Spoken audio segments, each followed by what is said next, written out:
Bonjour à tous, on est le 24 janvier 2018. J'aimerais faire une revue de la situation de ce qui se passe en ce moment sur les marchés, ce qui se passe au niveau aussi du Bitcoin et des autres crypto-monnaies. Et aussi, on doit apporter un regard particulier sur le dollar américain qui est en chute et aussi sur l'or, l'argent et les métaux précieux qui, eux, au contraire, donnent des signes de retournement importants à la hausse.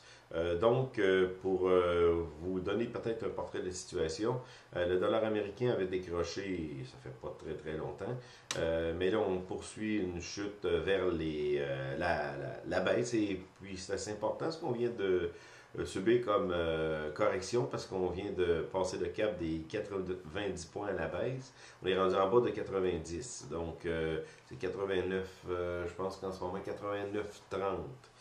Donc, c'est vraiment important comme signal de vente. C'est dans le fond une tendance baissière qui se poursuit. Il n'y a pas rien de nouveau.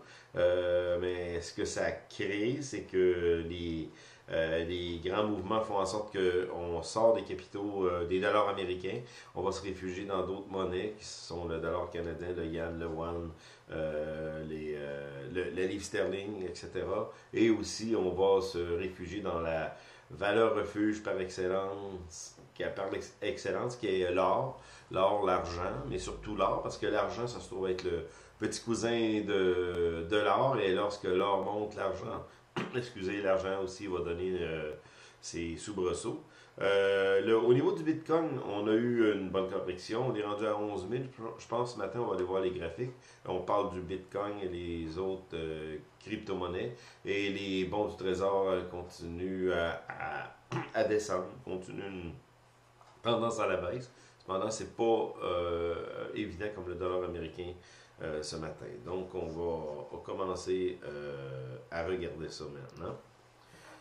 On va débuter justement par le fameux dollar américain où on voit très bien ce qui est arrivé ici, la cassure. On est rendu ce matin, c'est 89,33 points. Donc, c'est vraiment pas beau à voir. Je peux aller voir sur. Ça, c'est le graphique un mois. OK. Donc, c'est ça que je voulais vous montrer. Sur le long terme, on est arrangé comme ça là, sur le long terme. Donc, on voit très bien que la tendance est vers la baisse. Où est-ce qu'on pourrait arrêter? On a des résistances ici, des sommets qui pourraient, mais je pense pas que c'est assez solide pour nous donner un semblant de résistance. Au contraire, le RSI s'en va à la baisse, le MAC ici s'en va à la baisse. Donc, non, on n'est pas du tout en situation avantageuse au niveau du dollar. On va aller, je vais que vous montrer rapidement comme ça une journée, comment on est. C'est ça, c'est ce qu'on vit. On est en vente depuis ici. C'est un signal de vente qu'on avait. Forcément des moyennes mobiles 20-50. On va regarder rapidement aussi l'or, parce que ce qui se passe ce matin, c'est assez impressionnant. Mais dans le fond, c'est la tendance haussière qui se poursuit. On avait comme connu ici une montée assez impressionnante à partir de décembre, excusez. Et janvier, on a continué ça.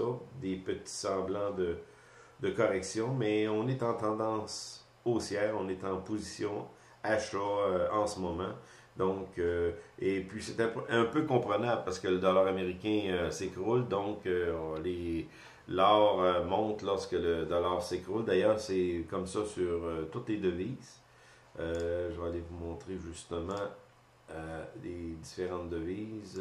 Ça, c'est notre dollar canadien qui est rendu à 81 cents. Donc, peut-être qu'on va reconnaître la parité. Ici, on voit le dollar américain qui est en baisse. Ici, on se trouve être avec l'euro qui bat qui monte d'une manière assez importante, assez impressionnante. Regardez le graphique à plus long terme. Je vais aller faire une semaine. Comme ça. Donc, on s'en va vraiment vers la hausse au niveau de l'euro. Au niveau du yen japonais, c'est la même chose. Et il faut dire qu'il y a une corrélation entre le yen et l'or. Donc, on observe que depuis des années, le dollar canadien est corrélé, le dollar, excusez, japonais, le yen, est corrélé directement à l'or, au prix de l'or. Donc, c'est ce qu'on vit en ce moment, une montée, et c'est une cassure qui est assez importante. OK, ça c'était au niveau des devises. On va aller voir maintenant au niveau des obligations rapidement. Ici, on a chute des obligations. Ça, c'est les ETF, mais c'est la même chose. Du 20 ans, les bons du Trésor 20 ans, on s'en va en... On avait un achat ici, mais vraiment pas solide. Et là, on poursuit de vente. On s'en va en vente. On s'en va en vente. Et puis, il y a une résistance, mais je pense que ça va casser facilement.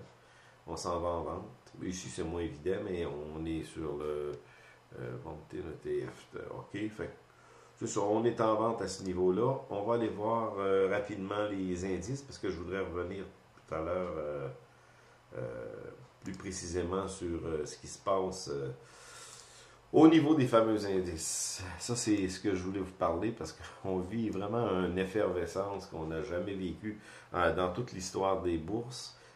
C'est peut-être un peu comprenable. Le dollar américain est en train de s'écrouler.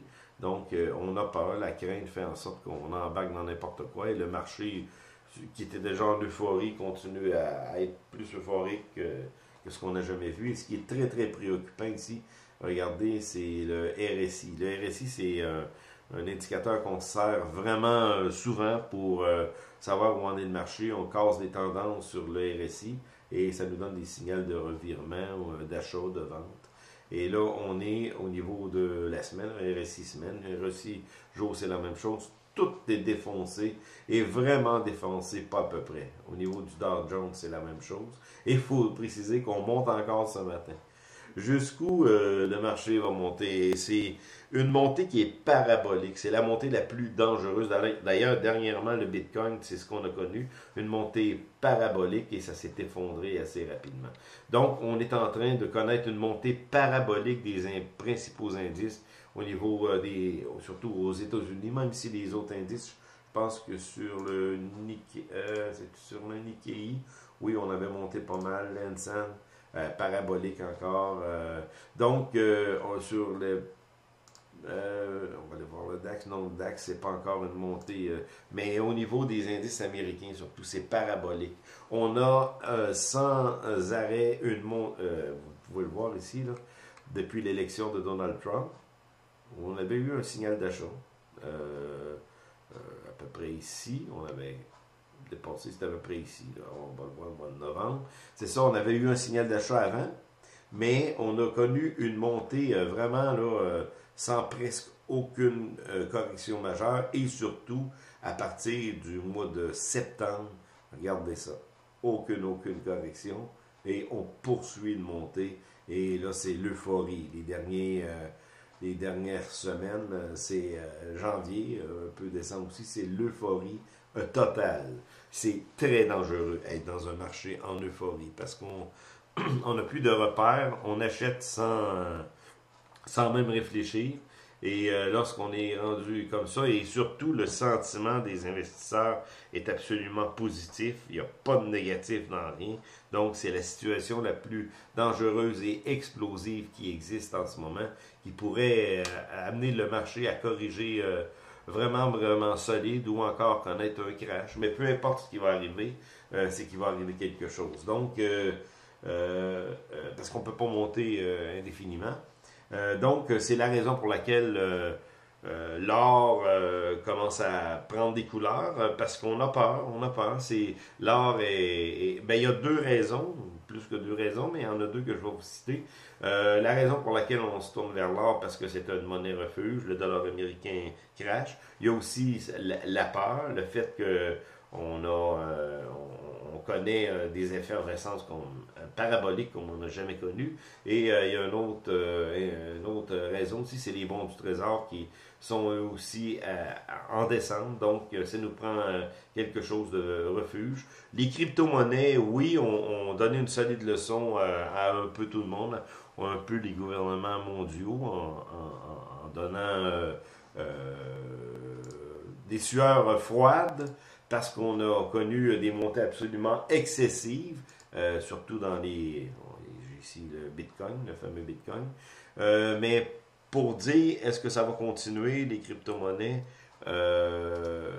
Moi, je pense que non.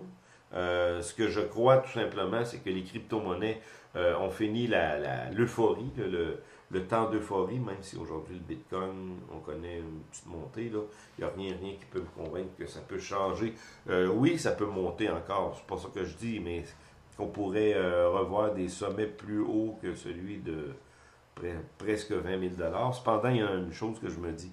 Ça a donné une solide leçon au gouvernement que le dollar américain, le sacro-saint dollar américain, est pas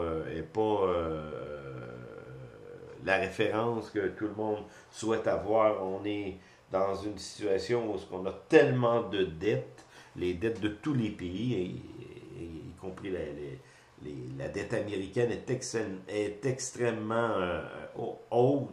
On n'a jamais connu ça, donc les crypto-monnaies semblent être un peu des refuges.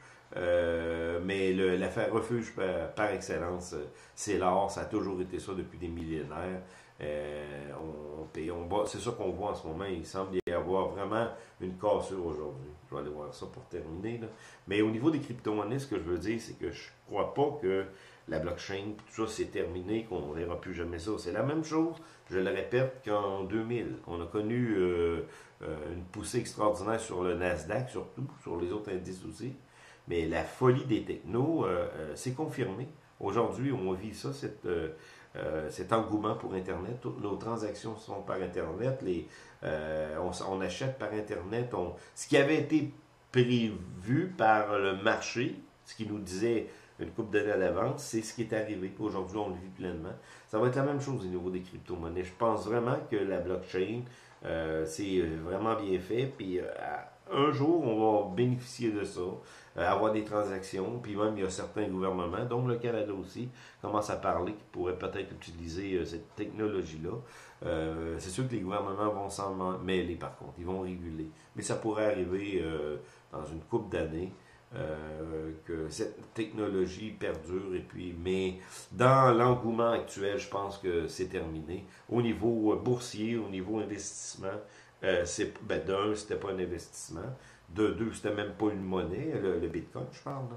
Il y a d'autres technologies qui sont mieux, mais qui sont dans la même famille, mais où ce que les transactions, ça prend moins de temps, tout ça, mais donc, je reviens pour terminer au niveau de l'or, parce que ce matin, on a vraiment une montée significative de l'or, et je vais aller chercher une graphique hebdo, ce ne sera pas long. On a vraiment une montée assez significative de l'or, et vous placez un peu dans le contexte comment est-ce que cette montée, ok, je suis plus sur l'or, je pense. Ok, bon. Comment que cette montée se traduit pour nous. Voyez ici, je vais tracer une ligne de tendance. On vient ce matin de dépasser, vous voyez ici ma ligne de tendance, une longue tendance baissière. C'est sûr qu'on avait ici, ça s'était écroulé l'or, mais à partir d'ici, de 2013, on a suivi ici les sommets, et puis on vient ce matin de dépasser ça. Est-ce qu'on pourrait avoir un rebond vers la baisse? Oui, ça se pourrait, mais le graphique est tellement bien orienté qu'à long terme, on semble vraiment voir la cassure comme étant réelle. On aurait une autre résistance à peu près ici, dans les 1400. Mais on va voir ce qui va se passer les prochains jours. Mais pour embarquer dans l'or, je pense que c'est un signal d'achat. Moi, c'est ce que j'ai fait. D'ailleurs, je l'avais fait un peu depuis quelques jours parce que je pensais vraiment qu'on s'en allait vers une montée. Je vais vous montrer aussi le graphique mensuel. Ça ne sera pas là.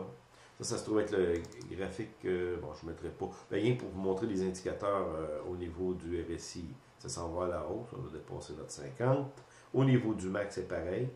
Là, je vous montre avec le graphique lui-même.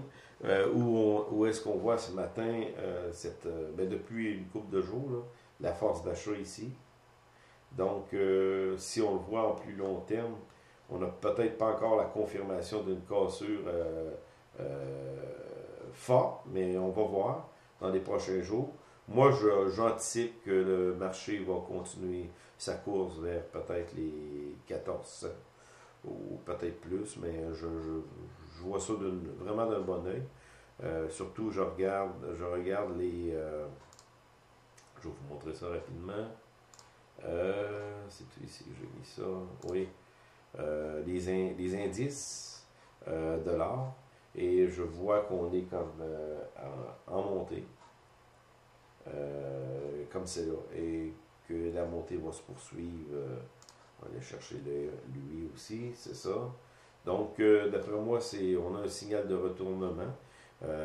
Mais ça va être les prochains jours qui vont nous le confirmer. Même si ça n'arriverait pas tout de suite, le dollar américain est tellement mal en point que c'est qui pourrait arriver dans un laps de temps assez court. Donc, c'était un peu mon analyse pour le 24 janvier. On se revoit bientôt. Merci.